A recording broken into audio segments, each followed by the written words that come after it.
What's going on, guys? So in this video, I'm going to tell you everything that I did to go from fat to fit.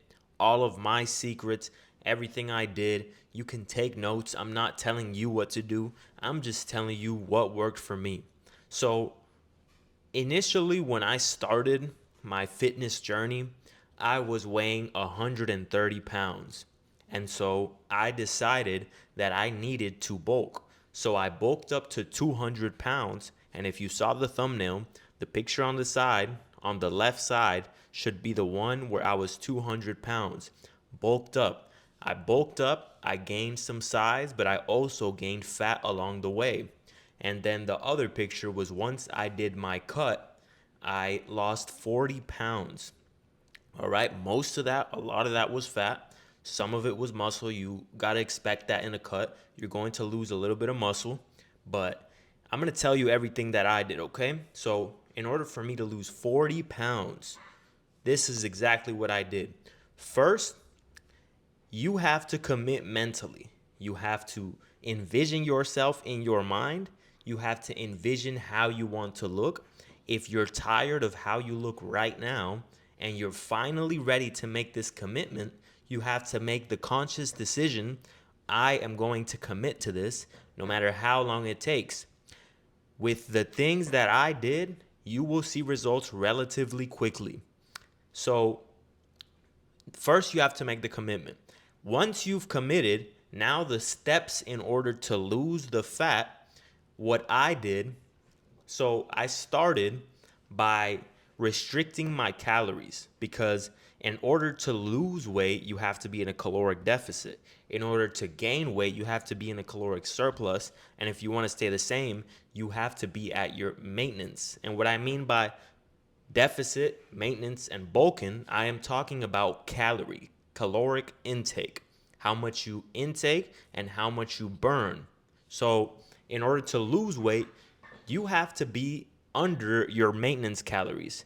So, the most simple way to do this to get your macros right to where you can actually start losing some fat, because there's a difference between losing fat and losing weight.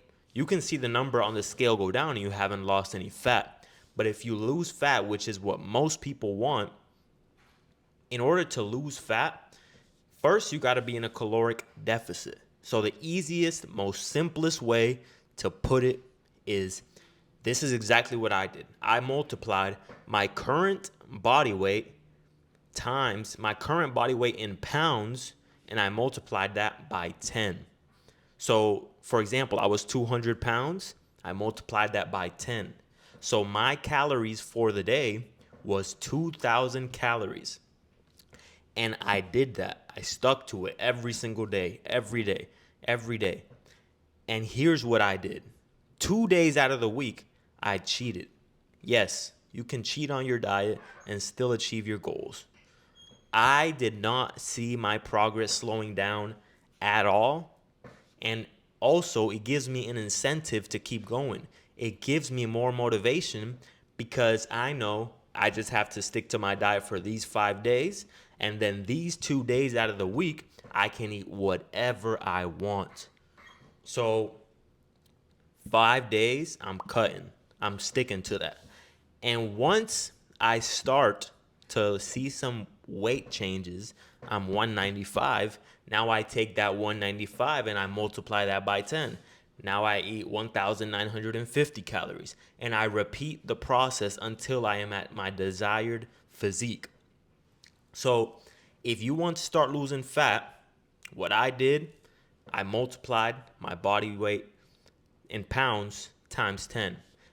Once I did that, in order to stick to it, the easiest way that worked for me was in the morning when I wake up, I don't eat. I go straight into my workout. And when you go straight into your workout fasted, it's easier to do things throughout the day and actually not be eating anything than to eat small portions throughout the day. Because once you eat small portions, I don't know if it's something mentally or physically, but it's almost like you almost feel like you're starving yourself, like you're rationing or something. But for me, it didn't work. I don't know if that works for you, eating small portions throughout the day. What I think is best for me is to eat later on in the day. Some people call it intermittent fasting. I don't give it a label. I just eat later on in the day. That's it. I guess you could call it intermittent fasting. But when I wake up, I usually don't eat until like 2 p.m., 3 p.m. At the end of the day, it doesn't matter what time you eat.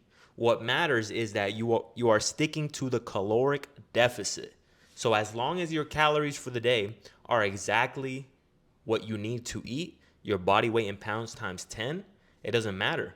You can have them in one go. You can have them in I could have ate one big meal. I could have ate 3 meals, 5 meals. I could have ate 1 grain of rice at a time. At the end of the day, my calories were what it needed to be. I hit my goal. Some days I ate full, one whole meal with all my calories because I personally like that. Some days I would split it up. So you, I bought myself a scale to weigh out my food because once I wanted to eat a certain amount of foods and now I'm pushing it on later in the day, once I do eat, what I did was look at the back of the food. That's where the nutritional information is. That's where the calories, protein, and everything else is. So what you do is you go to the back, you look at the calories, and if you're eating, let's say you're eating rice. Rice is typically for every 45 grams, well, at least my rice, for every 45 grams, 160 calories. So you weigh that out on a scale. You weigh it out, 45 grams. If you're eating half a cup, 90 grams. If you're eating a whole cup, 180 grams. And then 180 grams every 45 is 160 times 4. That's your calories for the rice. You write that down. You could either write it down on your phone, you could write it down on a piece of paper, or if you are the smartest man in the world, you could store it in your brain. Hey, do it however you like. At the end of the day, as long as you track your calories, once you start to remember, like I just said, I just spoke that off the top of my head because I remember. So after a while, you're going to remember how many calories everything has. For example, eggs have 70 calories, 6 grams of protein. So you're going to start remembering things after like a week. So really all you have to do is track it for like a week or two, however long it takes you to remember. And then after a while, you'll start to remember and you can track it or you can just memorize what you ate. So once I did that, so first, multiply your body weight. Then you can choose to eat later on in the day.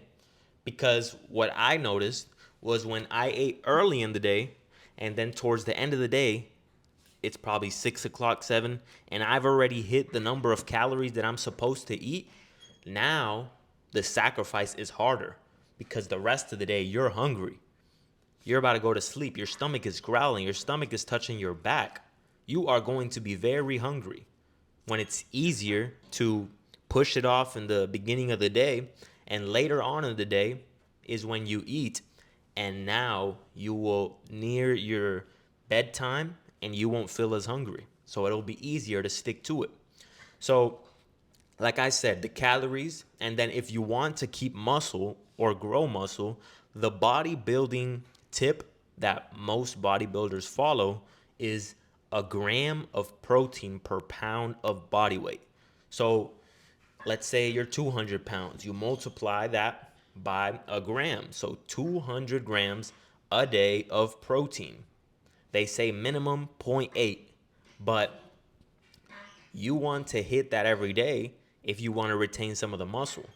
So some days I wouldn't hit my protein intake probably a couple days out of the week or every here and there, right? And so I lost a bit of size, but I understand that's what it comes with, because you are going to lose some size in the cut, because your body needs more calories and more protein in order to grow and in order to retain the muscle.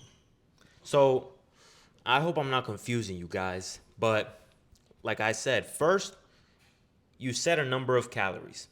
Then you choose when you're going to eat it. Then you give yourself 2 days out of the week, 2 days to where you can eat whatever you want. And if you are, someone who would rather do it all in one go, don't give yourself any cheat days. But personally, I'm not a bodybuilder. And on the days where I go out on a date night or I like to go out, I'm not going to restrict myself that much to where the people around me can't even have fun because I'm restricting myself so bad. So, like I said, commit calories, amount of calories.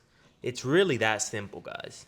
It's really that simple. Whoever has told you anything else is lying to you, because as long as you look at the calories and you track that and you track the protein amount, now you just have to learn which foods are more will get you less hungry. Because let's say you eat a bag of Skittles. I don't know how much a bag of Skittles has, but let's say it has 500 calories, right? I'm sure that's a lot, but let's say it has 500 calories and the amount of food is this much. And then 500 calories for rice is probably this much, right? A bigger portion. If you eat the rice, you're going to feel less hungry and you're still going to have the same amount of calories. But if you eat the Skittles, you've ate this much. And I'm not saying you can't lose weight if you're just eating Skittles, because as long as you hit your calorie goal, you're going to lose weight. Is it the healthiest option? No, I don't recommend it at all. But if you eat something that's bigger and more satiating, you won't be as hungry. So it benefits you to eat stuff like that. For example, one big thing of asparagus is probably like 30 calories. Like, you have to eat foods that will fill you up more. For me, what worked for me is rice, eggs, asparagus, tuna, rice cakes, things that are low in calorie. I like juice. So the juices that I would drink would be diet. I still drink them. They're diet juices. And instead of a regular juice that probably has 60 calories per 60 calories per every 8 fluid ounces. Or some of them have 110 calories per every 8 fluid ounces. A diet drink has 5 calories per 8 fluid ounces. So one container of that will probably be 35 calories at the end of the day once you've drank it. As opposed to everything else, it'll be a lot more calories and it'll get you way too close to the number that your goal is. And then you can't really eat all these, other things, because you've already used up all your calories. But some people say to eat two pounds of meats, right? Because 2 pounds of meat are going to be lower in calories than most other foods, and they're going to have the most protein, because 200 pounds 2 pounds of meat is going to be at least 200 grams of protein, most likely, right? Most meats. And so when you do that, then the rest of your calories, you can pretty much eat whatever. You can eat whatever you want. As long as you're hitting your calories and your protein for the day, then you're good. So, like I said, find foods that work for you. Don't listen to someone else that tells you you got to eat just broccoli and rice, broccoli and rice, broccoli and rice. Because then that doesn't work for you. If it doesn't work for you, you're not going to stick to it. And the biggest thing is sticking to it, staying consistent. So find foods that you like. Find foods that you like and you can stick to. As long as your calories are being met for the day and you're not going over that, you're going to lose weight week after week, week after week, week after week. Think about it. In just 90 days, you're going to look way better than you look right now. Is that a good deal or is it not a good deal? And you might say, 90 days? That's a lot of time. Well, how many days are going to go by if you don't start dieting? How many days are going to go by if you decide to stay the same? still going to be the same, right? It's just the easier route. But however, you need to be able to make the sacrifice to get to where you want to be. So that pretty much sums it up. As long as you stick to your calories, you stick to your protein, you commit mentally, and you do it every day, you give yourself at least 2 cheat days out of the week so it gives you something to look forward to stay motivated and stay consistent, you will lose weight. And I promise you, you will lose fat. And I would love to see all you guys' journey. This is why I do it. I just want to inspire others. I want to inspire you guys to become greater. So hopefully my actions and my steps can show you guys the way and show you that it's possible. Because if I did it, so can you. So that's the video for today, guys. I really, really, really hope you guys make crazy transformations. And if you do have crazy transformations, please send them to me. I just made an Instagram, so I have 0 followers. I have 0 followers. I just made an Instagram for this purpose. If you guys have transformations, send them my way. Send them my way. And also make sure to DM me or email me if you have any questions. My Instagram is Optimal Man Coach. And then my Gmail is optimalmancoaching@gmail.com. So make sure you take progress pictures where you're at right now. Make sure you take progress pictures every week so that you can see if you multiply your body weight in pounds by 10, there's no way you don't lose weight. And don't lie to yourself, because if you lie to others and say, yeah, I'm sticking to my calories, guess what? You're only lying to yourself. Because when you look in that mirror day after day and you're not happy with what you see, I can't help you out. You can only bring a horse to the water, but you can't make him drink, right? That's what they say. I can't make you drink. I can only tell you what steps are necessary in order to get to where you want to be. I really hope I didn't miss any points. If I did, I'll make another video. But that's the video for today, guys. I really hope you guys make these transformations. You can do it. I promise you. Peace out.